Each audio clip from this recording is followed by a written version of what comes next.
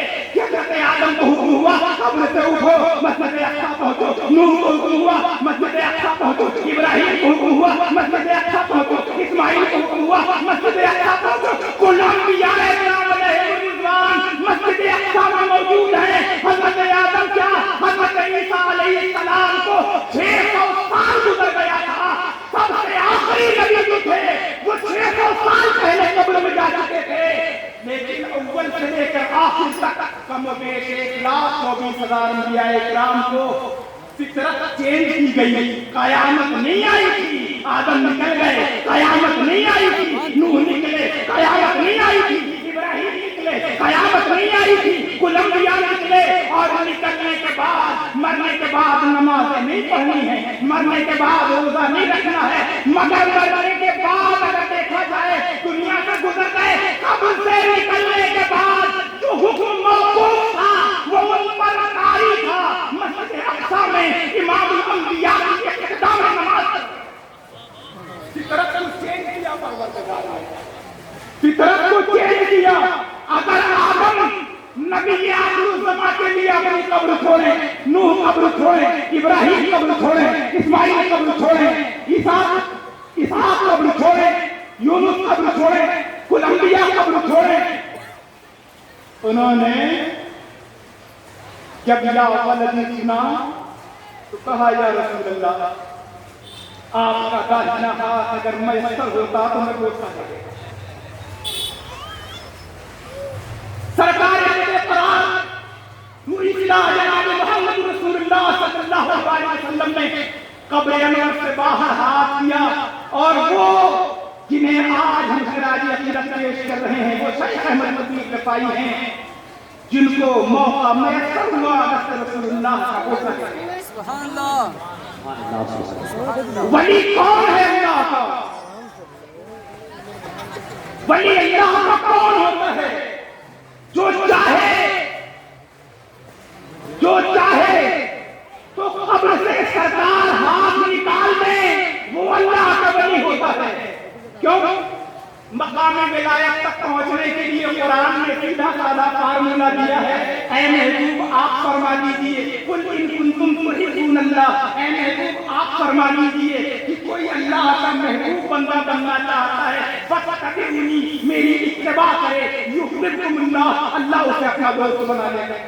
اگر اتباع رسول نہیں ہے تو وہ ولی اللہ نہیں ہے. سرکار نے ایک انگوٹھی پہننے کی اجازت دی, اگر 10 انگلیوں میں انگوٹھی ہے تو اتباع رسول نہیں ہے, تو حضور قرآن وہ اللہ کا ولی کیسے ہو سکتا ہے؟ سرکار نے جو لباس کی پابندیاں دی ہیں, سرکار نے جو چیزیں بتائی ہیں, اگر وہ اس سے دور ہے تو وہ اللہ کا ولی نہیں ہے. خبردار اس لیے کیا کہ پہچاننے میں غلطی نہ کرتا. آج معاملات یہ ہے کہ آج کوئی شخص آیا حتیٰ کہ وہ ننگا آتا ہے تو ننگا بابا کہتا ہے. کمال تو یہ ہے کہ ایک طرف سرے سے اولیاء کے نام کو بے حیثیت کر دیا جا رہا ہے, اور ایک نظریہ ایسا ہے کہ ایک پکا قبر دیکھا تو ولی ماننے کے لیے تیار. میں پوچھنا چاہتا ہوں مقام ولایت پہچان کیسے لیتے ہو؟ جس بزرگ کا نام نہیں جانتے ہو, نام کنکر شاہ ہے اور وہ ولی نہیں. نام نہیں جان سکتے کشت سے آپ نام نہیں جان سکتے, پلا بابا انٹا بابا, یہ حد ہو گئی. یہ کیا ہے بھائی؟ یہ ولی سے محبت ہے تو بتا. یہ بات یقیناً نہیں لگے، لیکن علاج خطرناک اس وقت ہوتا ہے جب مرض زیادہ گمبھیر ہو جاتا ہے، آپریشن کی ضرورت پڑتی ہے۔ آپ اس راستے سے ہم دوبارہ لے جاتے ہیں، آپ کو دو قبریں کچھ دنوں میں بن جائیں گی، یقیناً بتائیے کہ یہاں قبریں ہیں، چھوڑ دیجیے پرانی تحقیق بعد میں کریے گا۔ اس راستے سے جائیں گے، پل پار کرنے کے بعد ایک سائڈ میں پیڑ کے نیچے کچھ چیز ہے، اس پہ ہری چادر پڑی ہے، میں پوچھتا ہوں وہاں کون اللہ کا ولی ہے؟ کچھ دنوں کے بعد کوئی اسے بنوائے گا، اور بچے جو بڑے ہو جائیں گے تب بنے گی، چھوٹے رہے تو کچھ نہیں، خالی اینٹا رہا، لیکن رہے ہوئے ہیں، یہ مسئلہ ہے بھیا۔ پھر اس کے بعد اس سے آسان کام یہ ہے کہ آپ کہہ دیجیے جمعرات کو اگر بتی جلاؤ حاضر ہو جائے گا، تو ہماری قوم کی بچیاں وہ برا لگے، وہاں جانے کے بعد دو مرتبہ جھوم کے کہیں گے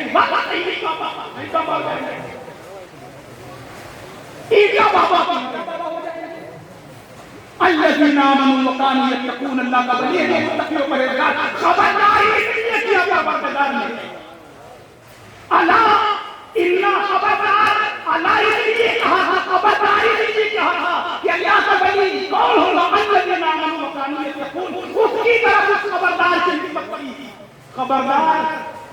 اس لیے ولیوں کو ماننے کا مطلب یہ نہیں ہوا کہ آپ ایسے ہی کر سکتے، راستے میں وہ ہے امبیڈکر کی مورتی کے پاس کچھ پکی قبریں ہیں، شب برات کا موقع تھا، سائیکل سے کچھ لوگ آ رہے تھے، پتہ یہ تھا 14ویں تاریخ کو رہتی شب برات، کچھ لوگ ایک دم ہاتھ باندھے کھڑے تھے، ایک آدمی دور سے کہہ رہے بھائی کیا کر رہے ہو، کیا کر رہے ہو؟ قریب میں جا کے کہتے ہیں یاری جماعت کہہ رہے ہیں، بہت دور تک پڑے، معلوم ہے کہہ رہا ہوں کہ آپ کسی کی مرگت پہ اس کے تبسم سے دعا کیے ہوں گے تو آپ کو تجدید ایمان اور تجدید نکاح کرنا ہے کہ چار جیتے سے کام کرے۔ کس نے کہا ہے کہ غیر حقیقی کی جگہ پہ چبوترا دیکھو کھڑے ہو جاؤ؟ کس نے کہا ہے؟ کس نے کہہ دیا؟ اور دوسری بات، کسے بریلویت کہا جاتا ہے؟ کسے کہا جاتا ہے؟ اعلیٰ حضرت کو جس نے اپنا آئیڈیل مانا اسے بریلوی کہا جاتا ہے۔ اعلیٰ حضرت کی کسی کتاب میں دکھاؤ کہ آپ پوری فیملی کو لے کر فلاں آستانے پہ جاؤ، ارے اگر آپ دیکھنا چاہیں گے تو اعلیٰ حضرت نے سب سے پہلے منع کیا ہے، اگر اعلیٰ حضرت نے منع کیا ہے تو اعلیٰ حضرت کی مخالفت کرنے والوں کو بریلوی کہا جا رہا ہے یا حمایت کرنے والوں کو؟ بہت اچھا جاوید بھائی بھائی کا بات، اعلیٰ حضرت کو مان بھی رہے ہو، حضرت کو مان رہے ہو، حضرت کی نہیں مان رہے، اعلیٰ حضرت کی مانو تب بریلوی کہلانے والے بنو۔ اعلیٰ حضرت کو ماننے کا یہ مطلب نہیں ہوا کہ ان کی تمام چیزوں کی خلاف ورزی کی جائے۔ آج 40ویں کے نام پر دعوت میت کا اہتمام ہوتا ہے، 500 آدمی کی دعوت ہے، کہا چلسمہ ہے، اعلیٰ حضرت نے دعوت میت کو منع کیا ہے اور تم بریلویت کے ٹھیکیدار ہو۔ اعلیٰ حضرت کی کب مانو گے جب انہوں نے منع کیا؟ تو یہ ہے غور کرنے کی چیز، اس لیے ہم ان بزرگوں کو خراج عقیدت پیش کر رہے ہیں جو تاریخ کے صفحات پر ہیں، جنہوں نے اپنے دست حق پر کفر کی تحریک پروان چڑھنے والوں کو کلمہ توحید سے آشنا کرایا۔ وہ کون سی قال اللہ قال رسول کی صدا تھی کہ غریب نواز جب ہندوستان کی سرزمین پر آئے تو لوگوں نے اپنے خداؤں کو چھوڑ کر ایک معبود حقیقی کا کلمہ پڑھ لیا۔ وہ کون سی ان کی تقریر تھی؟ آج ہم بھی تو تقریر کر رہے ہیں، آج ہماری بھی گفتگو ہو رہی ہے، لیکن ہم ہی نہیں بدل رہے ہیں، آپ کیا بدلیں گے؟ وہ بھی تقریر تھی۔ غوث اعظم نے کیا کہا تھا کہ زمانہ اپنے معبودان باطل کو چھوڑ کر توحید کی طرف آیا تھا۔ غریب نواز کی تعلیم کیا تھی؟ کوئی الگ قرآن تھا، کوئی الگ حدیث تھی؟ نہیں، وہ کتنا عمل کرتے تھے، کتنا کہتے تھے اس سے کہیں زیادہ ان کا عمل تھا۔ آج وہ تمام چیزیں ختم ہو گئی، تو اس وجہ سے ان چیزوں پر غور کیا جائے گا یقیناً۔ اب آپ آئیے اس موضوع پر کہ آج یقیناً آپ تمام حضرات نے کتنے لوگوں کو اکٹھا کیا ہے اور تقریر جب بہت دیر ہو جاتی ہے تو گرمی کا روزہ لگنے لگتا ہے، اس لیے کہ ظاہر سی بات ہے اب پیاس کی شدت بڑھ جائے گی، دیر سے بیٹھے ہیں شعراء بھی اور آپ بھی، اس وجہ سے میں آپ کے درمیان میں دیر تک قائم نہیں ہو سکتا۔ صرف ایک بات یہ سمجھ لیں کہ آج ہم تعمیر مسجد کے سلسلے میں اکٹھا ہیں۔ رب قدیر نے قرآن کریم کے اندر فرمایا انما یأمر مساجد اللہ، اللہ تبارک و تعالیٰ نے فرمایا انما یأمر مساجد اللہ من آمن باللہ والیوم الآخر، پروردگار نے فرمایا کہ مسجدیں وہ لوگ تعمیر کرتے ہیں جو لوگ اللہ، جو ایمان رکھتے ہیں اللہ پر اور آخرت پر۔ تو اگر ہمارا وہ یقین ہے تو یقیناً ہم مسجدوں کی تعمیر کریں گے، اور مسجدوں کی تعمیر کا جہاں تک معاملہ ہے، ایک اینٹ رکھنے کے بعد بھی جنت میں محل کا حقدار ہوتا ہے، مگر وہ خلوص کے ساتھ ہو، وہ خلوص کے ساتھ ہو، وہ ایثار و قربانی کے ساتھ ہو، وہ منتظمین کے احسان کے لیے نہ دیا جائے کہ لوگ چندہ کرائے ہو تو لے لو، اگر آپ ان کو دے رہے ہیں تو یقیناً آپ کو اس کا صلہ یہی مل جائے گا، لیکن دینے والے کی احسان اگر لینے کوئی گیا ہے اس کا احسان مانتے ہوئے کہ چلیے بھائی آپ آنے کا ثواب حاصل کر لیے، جا کے ہمیں بیٹے کو دینے کا ثواب بھی ملے گا، کم سے کم یہ احساس پیدا ہونا چاہیے۔ ہمارے پاس یہ ہے کہ مسجد کا کوئی فقیر آ جاتا ہے تو ہمارے دماغ میں عجیب طریقے کا حجام ہو جاتا ہے، اس وجہ سے ہم مسجد کی تعمیر کے لیے۔ اور دوسرا ایک ضروری اعلان یہ ہے کہ یہ شعراء اکرام جو موجود ہیں ان لوگوں نے یہ عہد کیا ہے کہ آپ ان کو جو بھی انعام کی شکل میں عطا کریں گے وہ سارا کا سارا مسجد کے چندے کے سلسلے میں جا رہا ہے۔ شریف ہو جائے۔ تیسری بات یہ ہے کہ مسجد کے ساتھ آج میں نعت اور نعت حبیب علیہ الصلوۃ والتسلیم کے ذریعے اب میں عوام سے اور شعراء سے ایک بڑی ذمہ داری کے ساتھ یہ بات کرنا چاہوں گا، ہم کبریا کے لیے، نعت ہے شان مصطفیٰ کے لیے، اس وقار کو باقی رکھیے، خدا کے واسطے نظر نعت اگر پڑھی جائے تو نعت پڑھی جائے، نعت اگر پڑھی جا رہی ہے تو سرکار کا حمیدہ بیان ہونا چاہیے، سرکار صرف بس سرکار دو عالم صلی اللہ علیہ وسلم کا بس بیان ہونا چاہیے، اس لیے کہ یہ نعت حدیث دنیا میں کسی نے قائم تو بعد میں کیا ہے۔ ہم کہتے ہیں کہ نعت لکھنا سنت حسان ہے، نہیں جناب، سنت حسان بعد میں ہے، نعت لکھنا سنت رحمان ہے، نعت لکھنا سنت رحمان ہے۔ پروردگار عالم نے پورا قرآن نعت بنا دیا ہے، وہ دانا ہے سبل خصوص رسول مولا کل جس نے غبار راہ و بخشا سروے وادی کینا لینا ہے مسجد میں وہی اول وہی آخر وہی قرآن وہی فرقان وہی یاسین وہی طٰہٰ۔ پروردگار اپنے محبوب کو کبھی یاسین کہہ کے پکار رہا ہے، کبھی طٰہٰ کہہ کے پکار رہا ہے، کبھی مزمل کہہ کے پکار رہا ہے، کبھی مدثر کہہ کے پکار رہا ہے، کبھی سراج المنیر کہہ کے پکار رہا ہے، کبھی بشیر النذیر کہہ کے پکار رہا ہے، کبھی جعفر من اللہ نور کہہ کے پکار رہا ہے، کبھی پروردگار ورفعنا لک ذکرک کہہ کے پکار رہا ہے، کبھی الکوثر کہہ کے پکار رہا ہے۔ نظر میں بھی پروردگار، نظر بھی پروردگار، آپ الکوثر کو دیکھیں تو معلوم ہوگا ترقی کے اوزان پر یہ بالکل شاعری کے بحر میں آ جائے گی۔ ورفعنا لک ذکرک کو دیکھیں تو ترقی کے اوزان میں تو اتارا جا سکتا ہے۔ معلوم یہ ہوا کہ سب سے پہلے نام حبیب سنت رحمان ہے، اس لیے اس عظیم سنت کو برقرار رکھا جائے، نعت پڑھی جائے تو خالص نعت پڑھی جائے، نعت میں کسی اور شخصیت کو ایسے نہ شامل کیا جائے، اگر شامل کرنا ہے تو جن کو سرکار نے اپنے ساتھ شامل کر لیا انہیں ساتھ رکھیں۔ سنت علیکم بسنتی و سنت الخلفاء الراشدین، سرکار نے اپنی سنت اور خلفائے راشدین کی سنت کو اکٹھا کیا ہے۔ اگر نعت میں آپ خلیفۃ المسلمین کو اگر رکھ رہے ہیں، امیر المومنین اور ابو بکر صدیق، فاروق اعظم، عثمان غنی، علی مرتضیٰ یا صحابہ کو رکھ رہے ہیں تو ٹھیک ہے، تابعین تک رکھ رہے ہیں تو ٹھیک ہے، اس کے بعد اگر آپ آ رہے ہیں تو وہ منقبت الگ پڑھی جائے تو بہتر ہے۔ یہ میری مؤدبانہ گزارش ہے کہ اس پر کوشش کی جائے، اور خاص طور سے ہمارا بھی مزاج یہ بدلنا چاہیے۔ نعت کہہ کے ہم پڑھتے ہیں، ماں کو پکارا جاتا ہے، یقیناً ماں کا مرتبہ بہت ہے، باپ کو پکارا جاتا ہے، یقیناً باپ کا مرتبہ، مگر شاعری میں ماں کی بات نہ کی جائے، ایسے بھی شاعر ہم آپ کو دکھا دیں گے اور ان کی ذاتی زندگی میں دیکھیں گے تو وہ اس وقت تک گھر